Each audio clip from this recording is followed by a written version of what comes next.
Você de casa. Página de fofoca utiliza IP da prefeitura para difamar a patense. A administração municipal pode ser intimada para explicar. No NTV News desta sexta-feira você vai ver também. Polícia conclui inquérito de crime de intolerância de gênero em Patos de Minas. Homem é preso por agredir esposa com corda de laço. Tabletes de maconha são apreendidos pela polícia com mulher que viajava de carona. Depois de apelo, o paciente cardíaco consegue doação de exames. As dificuldades no diagnóstico do segundo tipo de câncer sanguíneo mais frequente no mundo. Prazo de matrículas para o Trilhas do Futuro vai até o dia 9 de março. Moradores do bairro Aurélio Caixeta reclamam de valor exorbitante nas contas de água. Lei que proíbe teste de cosméticos em animais entra em vigor em Minas. O NTV News começa a partir de agora.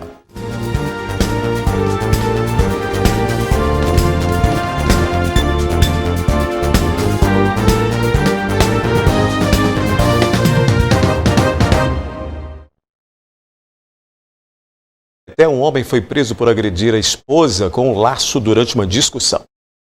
Em São Gonçalo do Abaeté, a polícia militar foi acionada após uma mulher ter sido vítima de agressão pelo marido.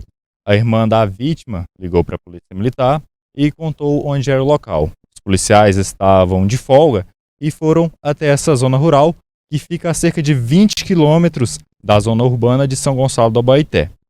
Aí, chegando lá, o que vocês encontraram, Sargento Tassiano? Olha, o que acontece? A gente chegou no local, na área rural, a vítima já estava um pouco assustada. Foi possível perceber que ela realmente tinha sido agredida, né? Tinha algumas lesões na região das pernas dela. Então, questionada se o marido dela estava na residência, ela falou que estava na fazenda.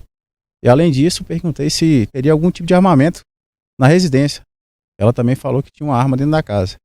Autorizou a nossa entrada dentro do imóvel e a gente conseguiu localizar, próximo à cama, no quarto do casal, uma espingarda calibre 28. Estava desmuniciada, mas o cartucho estava dentro do guarda-roupa. E essa agressão teria começado como? Quando que ocorreu? Como que foi? Olha, logo cedo, quando o casal acordou, o marido foi tirar leite, né, dos animais que estavam da fazenda, e a esposa teria pedido para o marido arrumar um cercado para a criança na área externa do imóvel. Só que o autor ficou nervoso com o pedido da esposa e começou a xingá-la, né? E a esposa estava com a criança no colo. Só que o autor, mesmo assim nervoso, ameaçou em bater na esposa com a criança no colo, né? Quando viu que a criança estava no colo da esposa, pegou o laço e então agrediu a esposa nas pernas. Então foi que eu consegui ver as lesões na região das pernas da vítima. Apesar da situação, a mulher de 29 anos não quis representar contra o companheiro. O marido foi preso em flagrante pelo crime de posse ilegal de arma de fogo e de lesão corporal, né? E também que se enquadra a lei de Maria da Penha, né? Violência contra a mulher. Então conduzimos ele para São Gonçalo do Abaeté para registrar a ocorrência e posteriormente, a gente conduzimos ele para Patos, para a delegacia regional de Patos de Minas, onde o flagrante foi ratificado e o autor foi preso pelos crimes já mencionados. Agora vamos ao nosso giro de notícias com os destaques policiais registrados em Patos de Minas e região. Na noite desta quinta-feira, na MG 188 em Coromandel, a Polícia Militar Rodoviária apreendeu 11 tabletes de maconha, smartphone e outros materiais que estavam em um Nissan Kicks, emplacado em Unai. Uma garota de 21 anos que estava de carona no veículo assumiu a propriedade da droga, afirmando que pegou os entorpecentes na rodoviária de Uberlândia e os entregaria para um homem na rodoviária de Paracatu. Ela foi presa em flagrante e levada para a delegacia de plantão em Patrocínio. O motorista ficou gravemente ferido durante acidente no quilômetro 312 da BR-354, nas proximidades do trevo de acesso à cidade de Rio Paranaíba, envolvendo caminhão e veículo de passeio. Equipes do Corpo de Bombeiros realizaram o resgate do condutor do Fiat Palio, que ficou preso às ferragens. Ele foi encaminhado em estado grave ao hospital regional, com fraturas e hemorragia. Os ocupantes não souberam dizer ao certo o que teria provocado a batida, mas afirmaram que chovia forte no momento do acidente. Na madrugada desta sexta-feira, na MG 190, em Monte Carmelo, um homem morreu após ser atropelado no quilômetro 17. O motorista da carreta, com placa de Unai, disse que seguia com destino a Uberlândia quando, ao entrar em uma curva, uma pessoa se jogou na frente do veículo, não sendo possível evitar o atropelamento. Por ter deixado o local do acidente, o motorista foi encaminhado para a delegacia de plantão. A vítima não foi identificada. Próximo ao corpo, os policiais encontraram um celular, carote de bebida alcoólica e uma bicicleta.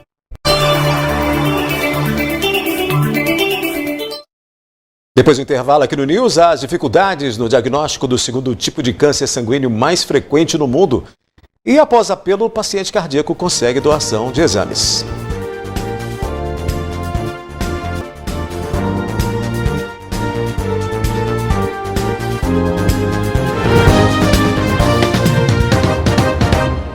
Nós mostramos aqui o caso do Luciano, que precisava de ajuda para fazer ou realizar exames cardíacos. A boa notícia é que ele conseguiu a doação dos procedimentos. Há quase um mês, o Luciano, que mora no bairro Jardim Quebec, aguardava por um exame de eletrocardiograma. A história dele foi mostrada aqui no jornalismo da NTV. Ele trabalhava e seguia a vida normalmente. No início de janeiro, ele viu tudo mudar completamente. Um dia, enquanto trabalhava, Luciano sentiu dores no peito. Um colega de trabalho levou-o para a UPA e logo em seguida foi liberado para retornar para sua casa. Dias depois, o homem acordou novamente passando mal e foi orientado para ir à UPA novamente. Porém, quando estava a caminho, sentiu formigamentos no corpo e espasmos na mão.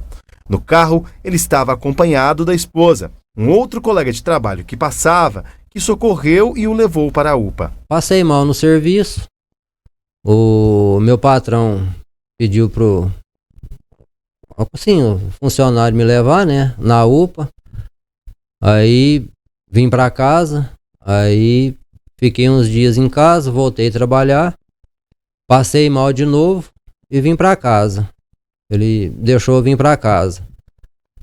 Aí no outro dia eu não tava legal, avisei ele que a minha pressão não tava bem, fui no postinho. Aí a médica que me atendeu me aconselhou ir na UPA. E no meio do caminho eu passei mal. Aí novamente um funcionário também da empresa que eu trabalho me socorreu de novo. Aí nesse dia eu passei mais mal mesmo. Aí eu comecei a sentir um formigamento no corpo, a minha mão começou a entortar, né? Fiquei bastante mal mesmo. Aí foi constatado que o coração estava maior do que o normal. Ao ver o caso de Luciano, a médica mais resolveu ajudar o homem, oferecendo todo o suporte e exames para diagnosticar o que estaria acontecendo. A gente viu o vídeo no Instagram da NTV. O Dr. Tiago comentou, né, que a gente iria ajudar esse paciente. Desde então, a NTV entrou em contato com a gente já agendou a consulta. E a necessidade do Luciano, primeiro, seria a consulta com a médica cardiologista. Hoje ele veio até a Medic Mais, ele se consultou com a nossa médica cardiologista, a doutora Patrícia. Ele vai receber o amparo, ele vai continuar o acompanhamento com a doutora Patrícia, a nossa médica cardiologista, os exames que eles necessitarem, que a Medic Mais faz, a Medic Mais também vai estar ajudando eles na realização desses exames. E também encaminhou ele, né, para a parte de neurologia. Foi feito o diagnóstico, avaliação, alguns exames que ele tinha que fazer. Não foi com o diagnóstico desse último exame que ele fez. A doutora, ela avaliou que não seria necessário alguns exames que ele estava com bastante pedido, mas tem exames agora que ele precisa realizar com mais urgência, que é o exame de ressonância e o exame de cintilografia. Foi bom, né? Expectativa, me atenderam super bem. Estão me dando uma excelente atenção. Fico muito grato. Até agora, então, não estou tendo nada que reclamar, não. Após receber o atendimento médico na unidade da Mais Exames, Luciano e a esposa já começaram a enxergar uma luz no fim do túnel para acabar com o sofrimento. Minha fé é maior que eu consiga, através deles, né? Que mais pessoas tenham a mesma disponibilidade que eles tiveram, né? A bondade e disponibilizar, né? A ajuda igual eles estão tendo, como se diz, amor ao próximo, né? e tá ajudando. Fica uma ponta de esperança, porque estava muito complicado, né, conseguir esse eco, mas já através do eco, já com a ajuda da Medic Mais, né, se disponibilizando a ajudar, disponibilizou também cardiologista, e qualquer exame que ele precisar, que a clínica tiver, né, que fizer, o dono disponibilizou ajudar. Então já fica uma ponta de esperança, já que a gente não tem condições de estar pagando. Mesmo com todo o suporte oferecido pela empresa, o Ciano precisa ainda fazer mais um exame que a unidade não faz, que custa R$ 1.600. Por esse motivo, ele ainda pede ajuda. Um exame que eu tenho que fazer, eu não tenho condições. Ele fica, acho que no valor de R$ 1.600. E eu não tenho condições. Continuo pedindo ajuda, tanto é que tornei e pedi nas redes sociais e estão me bloqueando. Até isso, já estão me bloqueando nas redes sociais. Agradecido com a forma como foi tratado, a família agradece ao jornalismo da NTV pela ajuda e a Medic Mais pelos exames. A Medic Mais, ela tem essa missão, a gente sempre está ajudando, né? Não é a primeira vez, a gente já ajudou outras vezes, e a gente tem, sim, essa missão de responsabilidade social, de estar ajudando a nossa população no que a gente pode. A gente deseja aí muita saúde, né? A gente deseja realmente que ele consiga realizar todos os procedimentos e estabeleça, né? Afinal de contas, essa demora aí também no setor público, essa dificuldade que ele teve, acaba atrapalhando esse tratamento, né? Que aí vai se arrastando ao longo do tempo. Que bom, o pessoal da Medic Mais sensibilizou e está dando essa ajuda preciosa para esse tratamento, né? Por meio desses exames aí que está sendo realizado. Olha, por falar em saúde, o mieloma múltiplo é o segundo tipo de câncer sanguíneo mais frequente no mundo. No Brasil, a estimativa é que 7.600 novos casos sejam diagnosticados por ano. A maior dificuldade é que o diagnóstico, né, muitas vezes confundidos com outras doenças, que atrasa o início para o tratamento. Em uma viagem para Portugal, Joelísio sofreu uma fratura na costela que, 13 anos depois, levaria à descoberta de um câncer, o mieloma. Procurei um oncologista, né? E acho que foi Deus mesmo que me moveu para ir para um oncologista. Ele, de imediato, eu levei uns exames de uma tomografia computadorizada do abdômen, do tórax, né? Que eu tinha feito. E ele, de imediato, ele identificou que tinha algo errado. Mas ele me solicitou uns exames específicos, né? E foi através desses exames específicos, que é o eletroforese de proteínas e o mielograma, que identificou a presença do mieloma múltiplo.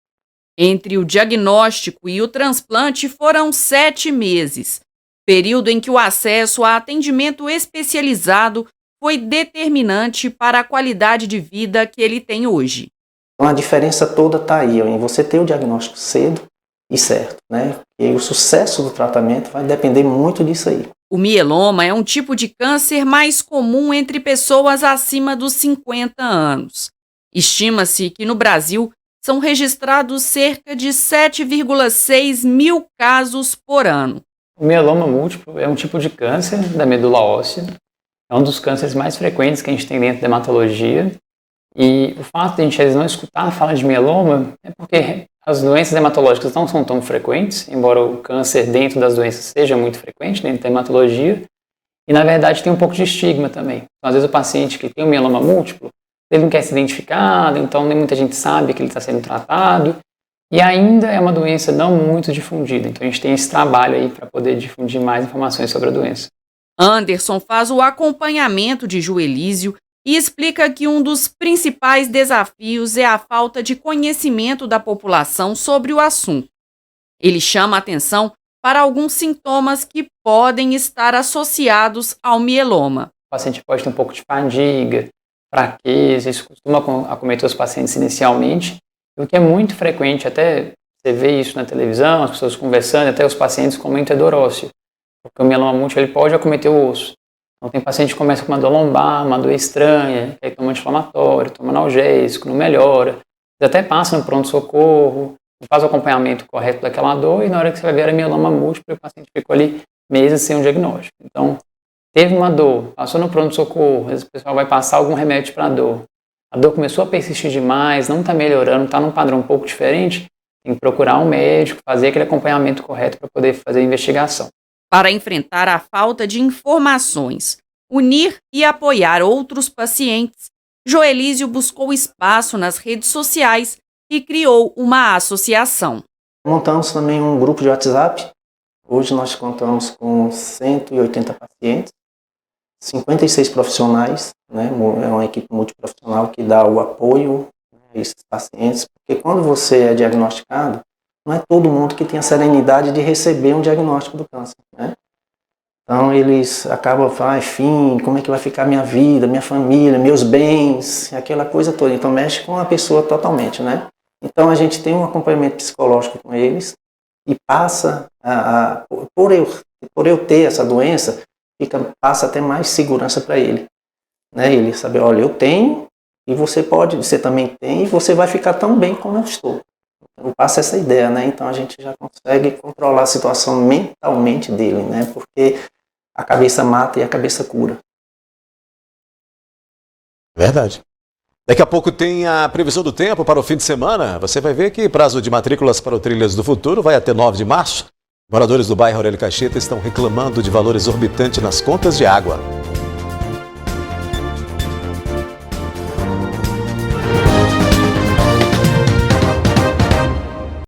O governo de Minas divulgou o resultado dos candidatos ao programa Trilhas de Futuro. São 40 mil vagas em mais de 70 opções de cursos. Quem foi aprovado tem até o dia 9 deste mês para fazer a sua matrícula.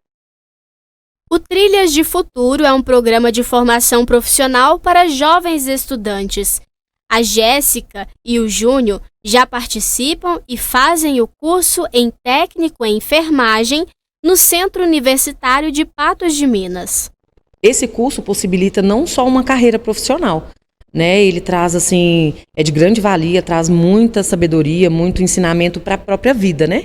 Eu, como mãe, já sou mãe de 3, eu não tinha, vamos dizer, uma bagagem como eu tenho hoje, né? Então, além de ser um curso profissionalizante, é um curso que te forma para a vida, né?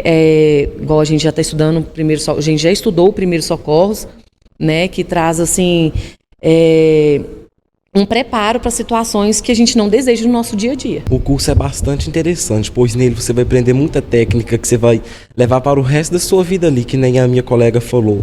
Você aprende aula de primeiro socorro que no dia a dia você não sabia o que você ia decorrer na sua vida, o que você podia fazer. Aí você aprende muita coisa ali que você pode fazer naquela situação, que você pode preparar a pessoa, ajudar até, por exemplo, o socorro da SAMU chegar, atuar para poder salvar a vida daquela pessoa. Nesta terceira fase, são 40 mil vagas para as 77 opções de cursos em 124 municípios mineiros. Os estudantes ainda têm auxílio com transporte e alimentação no valor diário de R$ 20 e, em média, R$ 400 por mês.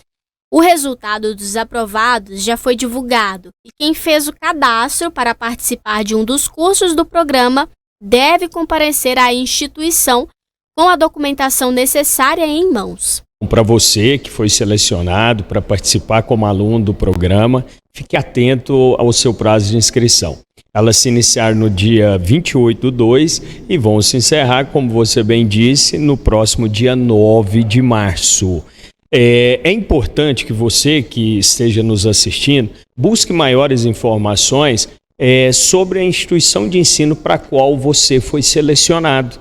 Então, você pode ter recebido um comunicado por e-mail, um comunicado por mensagem, ou você pode acessar www.trilhasdefuturo.mg.gov.br e verificar se você foi selecionado. Importante frisar que, para garantir a sua vaga no curso, o candidato deve fazer a matrícula presencialmente na instituição que escolheu.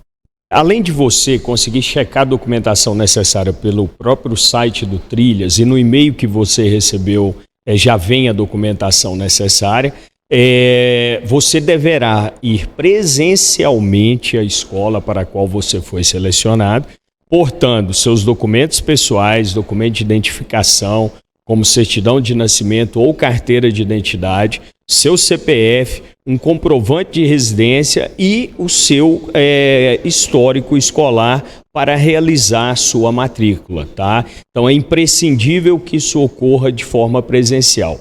Caso você seja menor de idade, você deverá ir acompanhado de um dos seus responsáveis. Esta é também uma oportunidade não só para quem está começando a carreira no mercado de trabalho, mas também para quem está em busca de trilhar novos caminhos. O curso de enfermagem ele traz um leque gigantesco, né, para nós profissionais, né? Então, você buscar essa qualificação, com certeza, ela te abre aí grandes portas.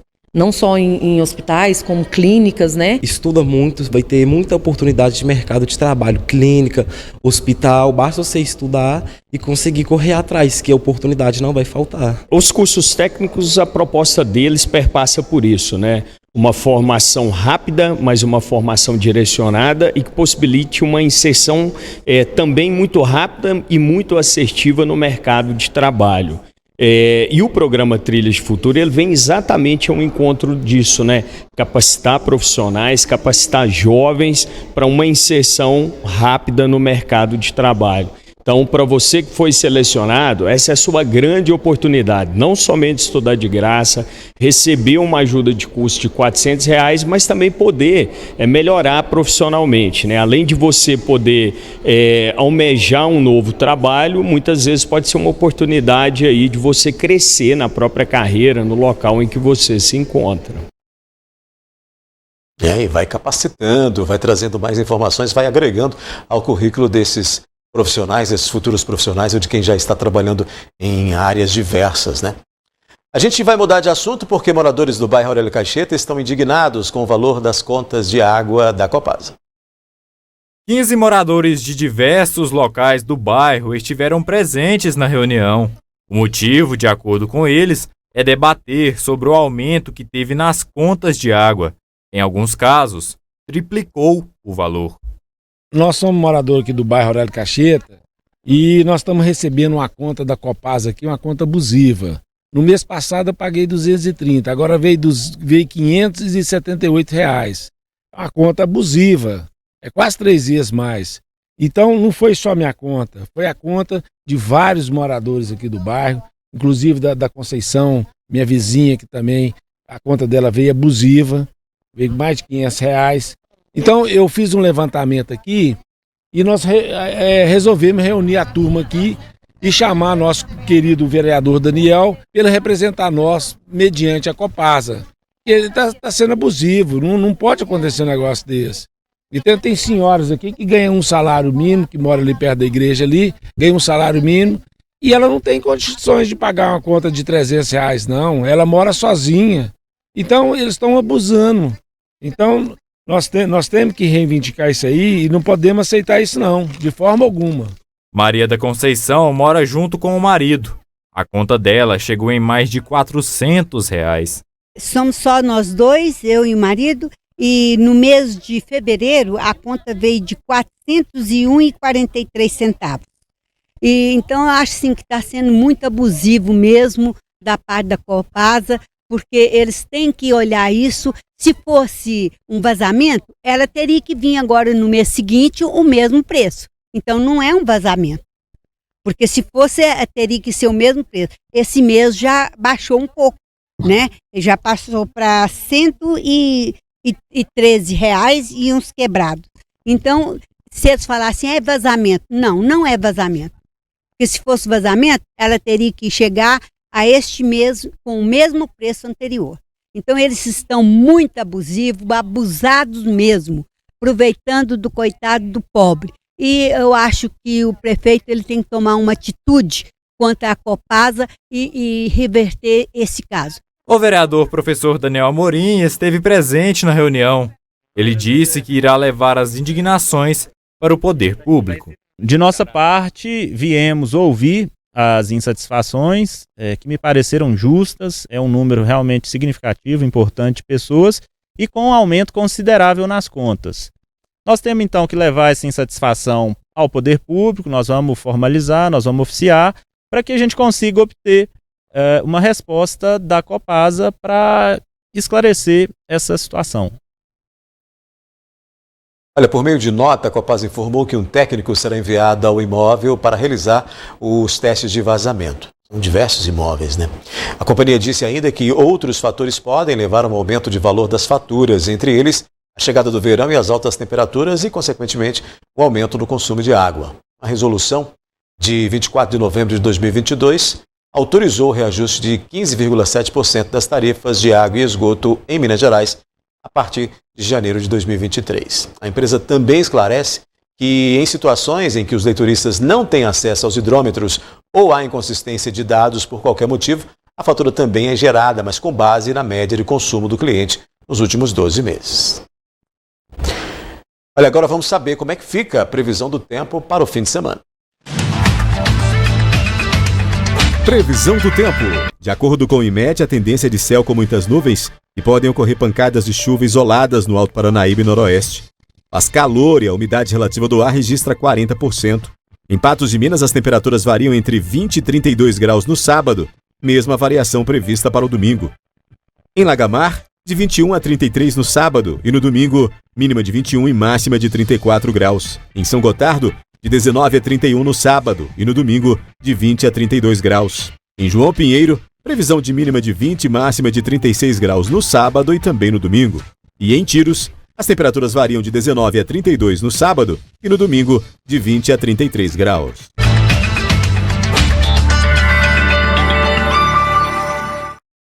Pois é, por falar em previsão do tempo, em alguns bairros de Patos de Minas nessa sexta-feira, caiu água, né? A gente teve aí chuva e teve, em alguns pontos, pessoas, inclusive, dizendo, alguns moradores dizendo que em alguns momentos, né, vem aquelas tempestades típicas de verão com granizo, né? Com indício de granizo ali. E muito rápido, né? A chuva típica dessa estação mais quente do ano. A chuva muito rápida, às vezes com ventos mais intensos, pode ter incidência de granizo, mas tudo muito rapidamente. E espaçadas, né? Chuvas aí em locais, ocorrem em locais diversos, não como a gente viu no início do ano, que chovia a cidade inteira, né? São chuvas aí espaçadas, né? Em locais diferentes, mas de qualquer maneira, chuva que vem. Então é bom a gente ficar sempre atento na previsão do tempo. Para o fim de semana aí você viu que é muito calor, né? Continua o calor, manutenção do calor, mas podem ocorrer aí essas instabilidades características do verão.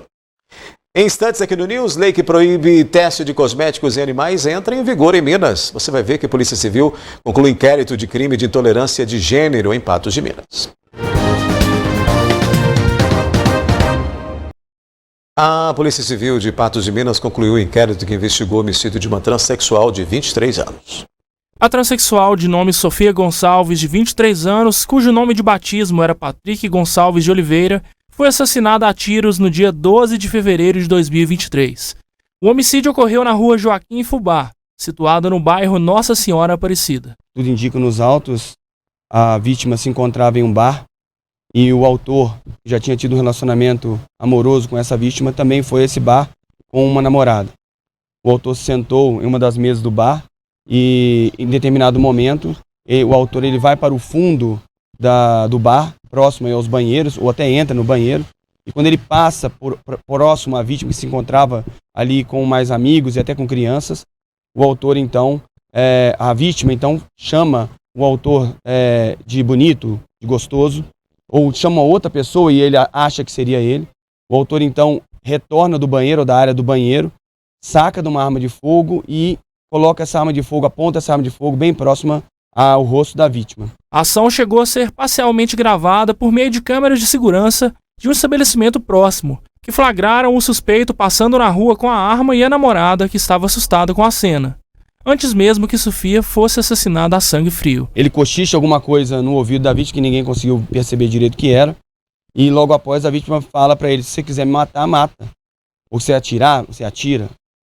E então o autor efetua um primeiro disparo no rosto da vítima sem qualquer chance de defesa para a vítima. A vítima ainda consegue correr, mas é alvejada mais 2 vezes nessa fuga dela, desesperada, que estava acontecendo. O delegado de homicídios Luiz Mauro Sampaio afirma que o crime pode ter sido motivado por intolerância de gênero. Sem passagens anteriores pela polícia, o suspeito, que já foi identificado e possui cerca de 30 anos, está foragido. Vai responder por homicídio qualificado, são 3 qualificadoras. a qualificadora do motivo torpe, a qualificadora do perigo comum, porque os disparos ocorreram em uma área pública, em uma área cheia de crianças, cheia de pessoas, que essas munições poderiam ter acertado outras pessoas. E além disso, ele também foi indiciado também pelo crime, pela qualificadora de ter dificultado ou ter feito com que a vítima não tivesse qualquer tipo de defesa. Bem, nós já encaminhamos isso ao Poder Judiciário e agora dá um andamento natural dentro do Poder Judiciário, com contraditório, ampla defesa, para que então seja então ao final, caso assim entenda o Poder Judiciário, seja esse indivíduo levado às barras da Justiça e chegando até a uma situação do Tribunal do Júri. Já está em vigor a lei que proíbe o uso de animais vertebrados em pesquisas científicas e no desenvolvimento de cosméticos. Uma resolução publicada no Diário Oficial da União do dia 1º de março proíbe a utilização de animais em testes de cosméticos e produtos de higiene pessoal. Com vigência imediata, a medida impossibilita que animais vertebrados sejam cobaias em situação que compostos que já possuem eficácia comprovada sejam testados. A gente teve um ganho com essa lei agora, graças a Deus, porque hoje em dia, com a tecnologia que a gente tem em laboratórios, tem outras formas de estar fazendo esses testes, ainda mais na indústria de cosmetologia. A gente sabe que os animais sofriam muito. Muitas vezes ficava com a pele muito irritada, já chegou até pingar o alérgeno ali no olho do animal para saber se ele ia ter alergia ou não. E a gente sabe que hoje tem outras formas de estar fazendo sem estar prejudicando a vida e o bem-estar do animal. Para a médica veterinária Adriele Magalhães, além de evitar o sofrimento animal, a medida também promove ganhos para a população. Os animais hoje são membros da nossa família, eles têm vida, eles também sofrem, sentem dor. Então, todo tanto a gente pode ter uma qualidade de vida para eles, um bem-estar para eles, é o melhor. Assim como para nós também, hoje em dia na indústria, a gente já tem alguns componentes que a gente sabe que pode ser usado, o que não pode. Então, evitar, a indústria de colocarem outros componentes novos, sabendo que já foram usados, já é comprovado que pode ser usado, Mesmo que medicamentos e vacinas ainda sejam testados em cobaias, Adriele considera a mudança uma vitória para o mundo animal, pois agora o uso de métodos alternativos de testagem também serão reconhecidos pelo Conselho Nacional de Controle de Experimentação Animal. Logicamente, a gente sabe que na indústria medicamentosa, vacinas, ainda é utilizado o animal, a gente sabe que é para um bem maior para a população, mas na indústria de cosméticos a gente sabe que é um sofrimento, vamos dizer, à toa mesmo, que o animal vai estar sendo submetido. Uma vez que a indústria farmacêutica, no caso de vacinas, medicamentos, tem algo a mais. A cosmetologia não, hoje a gente já tem outros componentes, tem como fazer in vitro, os testes. E lembrando também que muitas vezes o pessoal usa algum componente e pode causar uma reação no animal que não causaria no humano, porque pH são diferentes, o organismo também é diferente, metabolização do animal é diferente. Então não tem o porquê a gente submeter o animal a testes, a causar um mal, dor e sofrimento para o animal, simplesmente para a gente fazer algo estético para nós. Vitória dos defensores dos animais, Vitória, de todos esses animais que acabam sendo levados para esses testes, que acabam sendo expostos a esses produtos.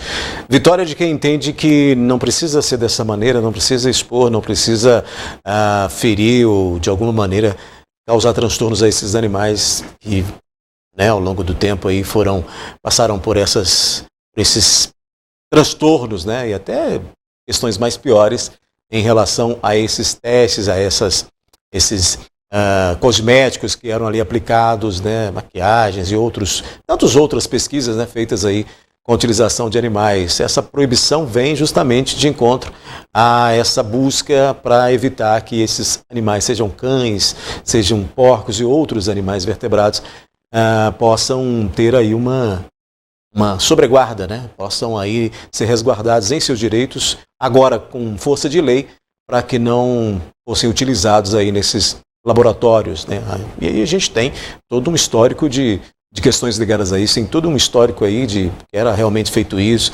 A gente já viu aí diversas vezes, não só no Brasil, como em vários locais do mundo, né?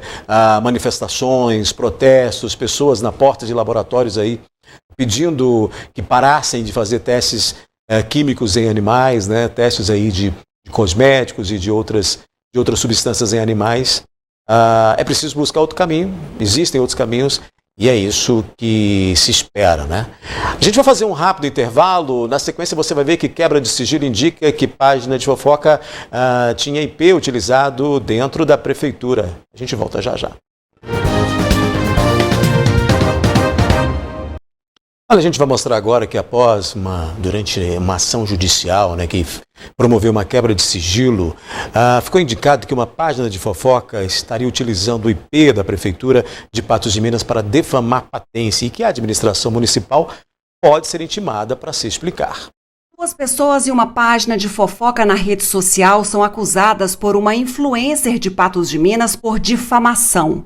Segundo o advogado da influencer, a partir dos conteúdos publicados, houve quebra de sigilo e descobriram os IPs utilizados. Entre eles está o da Prefeitura de Patos de Minas. O IP é a abreviação de protocolo de internet. É a identificação utilizada por um dispositivo eletrônico, como o computador ou celular, por exemplo, que permite conexão a uma rede. O prefeito de Patos de Minas diz que alguém pode ter logado ao IP da Prefeitura e desconhece as pessoas citadas na ação. Alguém pode ter acessado o nosso Wi-Fi aqui, a gente não sabe. Os nomes que estão citados no processo como réus não tem nenhum vínculo com a Prefeitura, não sei quem são essas pessoas. A imagem do prefeito de Patos de Minas era usada no perfil da página de fofoca na rede social, que está fora do ar. Falcão disse que a foto inserida foi sem sua autorização. Eu não tenho nada a ver com essa página Patos lá de Minas, ou seja, Patos, seja lá o que for, né? Eu nunca autorizei, inclusive, o uso da minha imagem naquela página, que nem está lá mais a minha foto, agora me parece que é outra página. O advogado da influencer pede à Justiça que a Prefeitura de Patos de Minas seja incluída na ação para explicar o uso de IP pela página de fofoca. Nós já fizemos uma petição para o juiz para que a Prefeitura integre polos passivo da nossa demanda e que então a gente vai pleitear essa indenização por danos morais.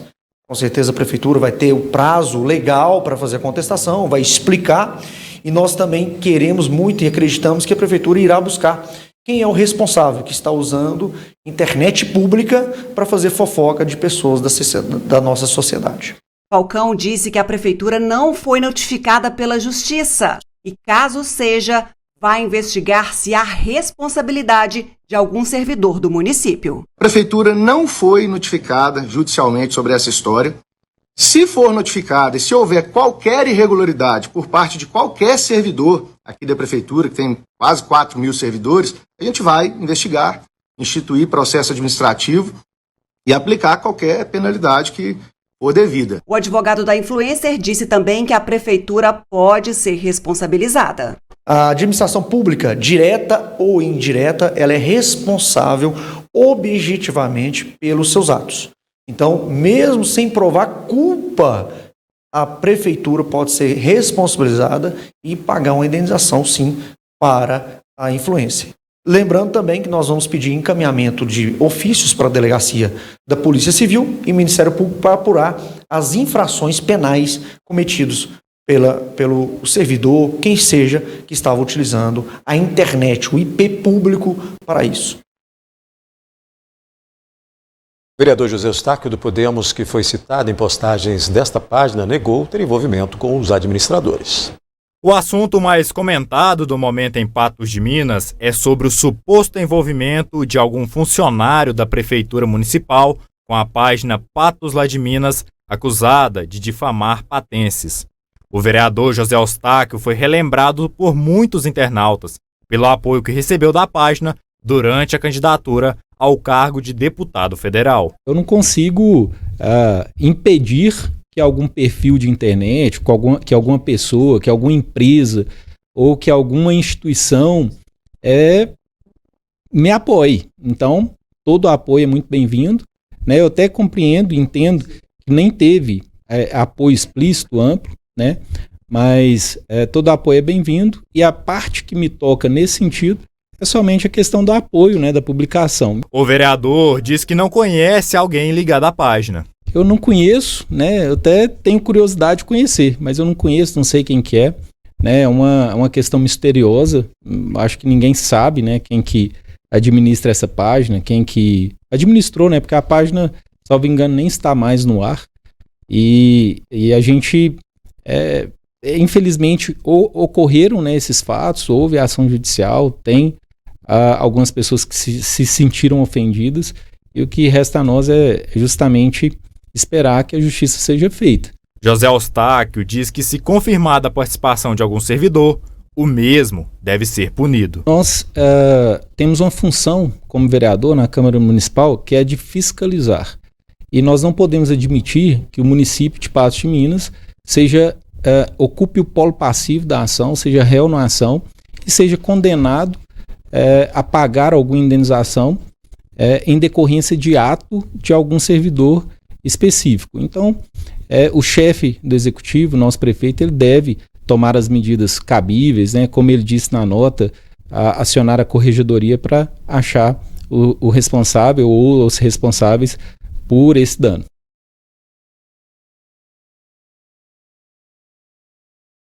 Tudo tem que ser realmente às claras, e tudo tem que ser mostrado quem é que está utilizando, né, de que maneira essa pessoa utilizou este IP público, né? O NTV News fica por aqui, volta amanhã às 19 horas. Eu te encontro na segunda. Bom fim de semana e até lá.